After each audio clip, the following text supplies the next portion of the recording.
Bonjour, dans cette vidéo nous parlerons des fractions décimales. Commençons par quelques définitions. Une fraction décimale est une fraction dont le dénominateur est 10, 100, 1000, 10 000, 100 000, etc. Par exemple, 18 centièmes est une fraction décimale, tout comme 37 dixièmes et 757 dix millièmes. La fraction décimale 18 centièmes est constituée bien évidemment d'un trait de fraction, d'un numérateur ici 18 et d'un dénominateur ici 100. Pour la fraction décimale 37 dixièmes, 37 est le numérateur et 10 est le dénominateur.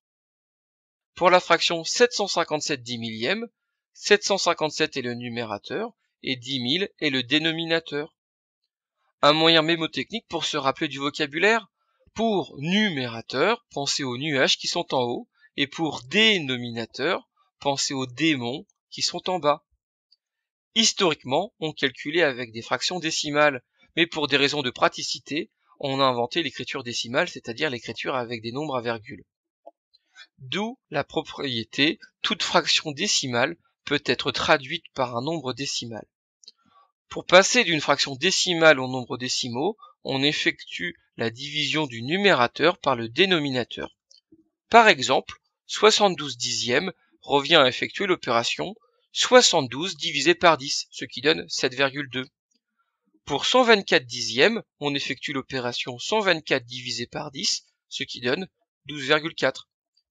Pour 453 centièmes, on effectue l'opération 453 divisé par 100, ce qui donne 4,53.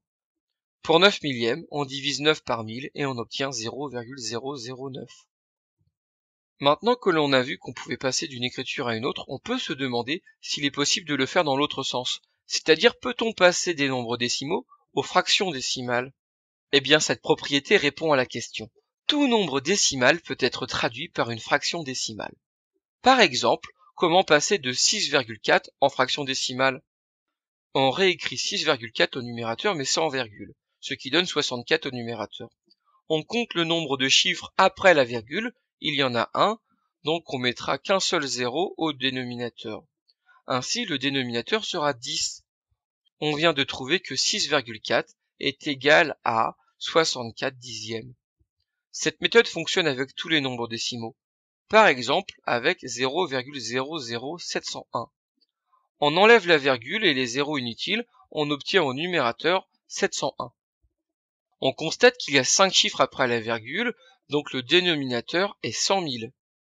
On vient de trouver que 0,00701 est égal à 701 100 millièmes. Voilà, c'est fini. Tu peux regarder une nouvelle fois cette vidéo si tu n'as pas tout compris. N'oublie pas de faire le QCM.